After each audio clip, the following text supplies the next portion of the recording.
Hello, wanted to give you a quick video on some operation on the Excel step deck stretches that we purchased last year. Pretty unique trailer, 80,000 pounds total, capacity was 60,000 pounds in 10 feet when the trailer's closed. So first step, when you're doing your pre-trip inspection, you want to check the inventory. This is before you pick the trailer up, before you move. You want to make sure that you have these items to be successful on the load. We have these items here. I've laid them out on the floor. They're kept in this toolbox on the front deck. Each one has it, whether it's a wood cover or an actual flip like this particular one. So what we have here is we have hose hangers that will go in the frame wheel when the trailer is extended, 4 of them. We have 2 pins for the tag axle. The tag axle on these trailers should always be connected, whether it's flipped like this one is or if it's on the ground.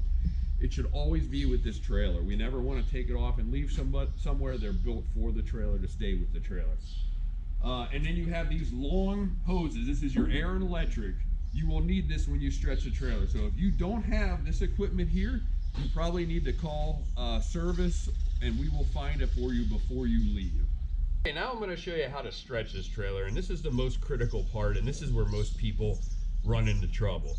So we built these trailers to be a little bit more reliable than the other ones as far as fittings. So what we did was we have 1 small cord and 1 large cord. So you saw the large cord a minute ago in our inventory. That's very important. So before you do anything, what you want to do is you want to release the air on the trailer so there's no air on it. You go ahead and take these small hoses and electrical lines off.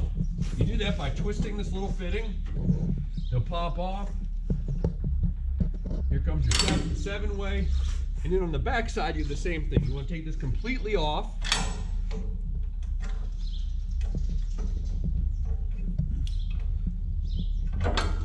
Okay, and there's your short line.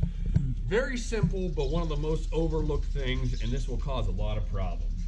The next thing you do is up in here there's a pin that keeps this from opening. So going down the road, this is what locks your stretch mechanism in. So it's a pin similar to this but much smaller, and this is what happens if you don't pull the pin before you release those. So make sure this pin's pulled up in here, and then I'm going to put air to the trailer so we can release it.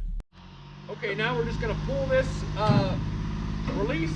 You see the pins have been released, and now we're ready to stretch.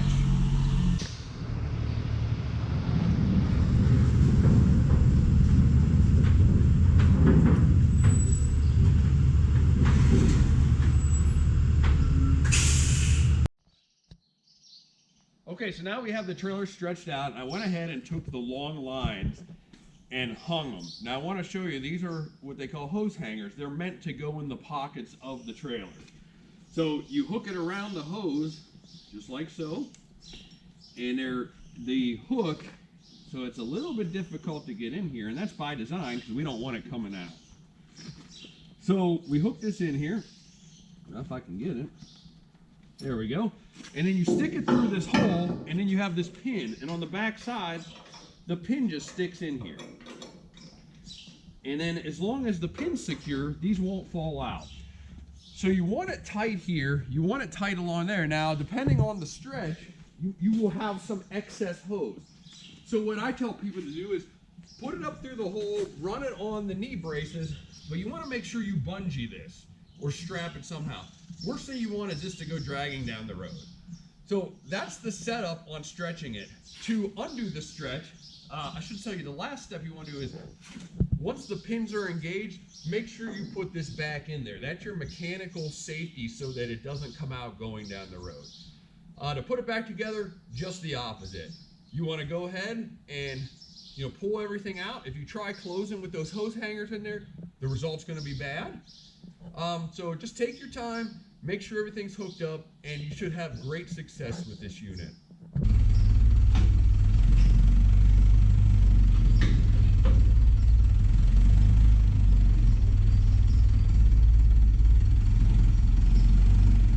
Okay, now that we got the tag axle flipped, you should be able to manipulate the tag axle enough to put the pin in. So there are no parking brakes on this. So it should roll, and what you do down here is you have it here, the top brackets are still connected, and you can manipulate it to get this pin in. You want to make sure the pin has big washers on both sides and a safety pin.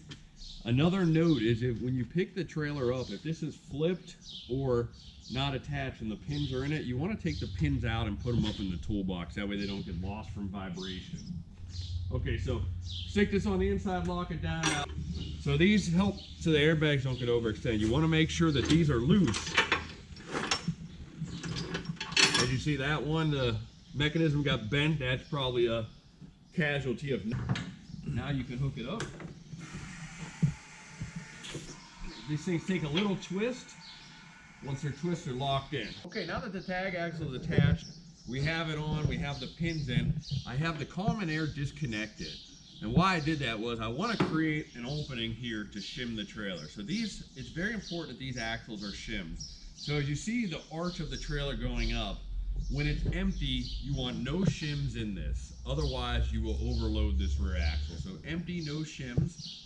Once you get the trailer loaded, you're going to take some of this camber out. And your idea is you want this front axle to the rear axle to be a flat tabletop. You want it perfectly flat. And how you do that is shims. So if you don't have shims in it, it's going to be under shimmed. The axle is going to come up and ride like this. If it's over shimmed, it's going to ride like this, and it's going to have too much pressure on that rear axle. You want it perfectly straight. So the shims on this are right here. Once again, you want to make sure when you grab the tag axle on any trailer that the shims are present. So you want to take the shim, depending on what it is. I'm just going to use a generic 1/2" shim just because it's the last one on the group. And all I want to do is drop it in this opening, make sure that it's supported on both sides, just like that. And I'm going to make sure it's supported on both sides so it's sitting in there evenly. And I'm going to hook the suspension back up. Okay, now I want to show you how the suspension controls work on the back of this Excel trailer. So between the first and the second axle, all the way down here, there's a little dial, and that will move your leveling valve. So that is for going down the highway. You want to travel in the lowest setting when you're unloaded. That will do the best for you. One of the things with these stretch units is as you stretch out, you might have some obstacles that you can't get over because the length of the trailer and the crown of the road. So we suggest you run in the lowest setting empty, and then you set it to a height that works for you when loaded. Keep in mind, if you have a tall load, that's going to affect the height of the load if you raise the leveling valve up. But it's right under here. It's just a little dial. What you do is you see the air tank, you pull this out, and as you go down, you hear it exhausting the air because it's letting the air out. That's going to bring your leveling valve down as far as possible. To go up, you do the other thing. You just pull it out and go all the way up. That's a couple notches up, but that's going to raise it. So that affects your leveling valve. You always want to make sure that you have it in the right setting going down the road. So if you need to override the suspension, let's say you're going down the road, you come across a high crown like a railroad track. This suspension is available to override and dump. Anytime you load or unload the trailer, you want to make sure that you unload the suspension. You totally dump it. That'll prevent any safety issues from the weight of the trailer when the item is removed. That way the trailer just doesn't jump up from all that compressed air in the airbag. So I'll show you how to override the suspension. If you come back here, we have these controls here. So on these new Excels, we moved them in the back. On the earlier ones, they were in the side. But right here, you have an air pressure gauge, and that's how you know how much air is suspended across your axles. Once again, if you have the tag axle on, it's going to be common air. So whatever this air is, it's going to be right on the chart. Hendrickson has provided a chart on the side of the trailer that will tell you how many pounds per air pressure. But to override the suspension, so the controls are a little bit confusing. But basically, it's got a little off and on this quarter turn switch. When it's off, that means the override is off. That means that the leveling valve is doing all of your ride height. So once again, when you load or unload the trailer, you want to dump it. So what you do is you take that, you turn it on, and to the right is raised, but all the way to the off. This is going to dump all the air. And it's going to dump it pretty quick. That's going to make your trailer I'll shut this off for sound. That's gonna make your trailer as low as possible, no air in the suspension. It's the safest thing, everything's settled. When you do this, you have to make sure that your brakes are not set. If your brakes are set, as the suspension goes down, your wheels aren't gonna be able to roll. So make sure that your brakes are off, tractor brakes on, wheels chalked if possible, and then drop the suspension. And then once again, if you need to override it for a crown in the road or whatever the case, or to add shim at times, you turn that on and you turn this all the way to the right. This is gonna raise it to the highest possible extent. Once you're done, you come back here. All you need to do is flip this switch to off and the leveling valve takes over, so you hear it dumping the air. Now it's not gonna dump as quick as if you manually dump it, but it will catch up with the leveling valve. If you have any further issues with operating the equipment, please feel free to reach out to the maintenance department.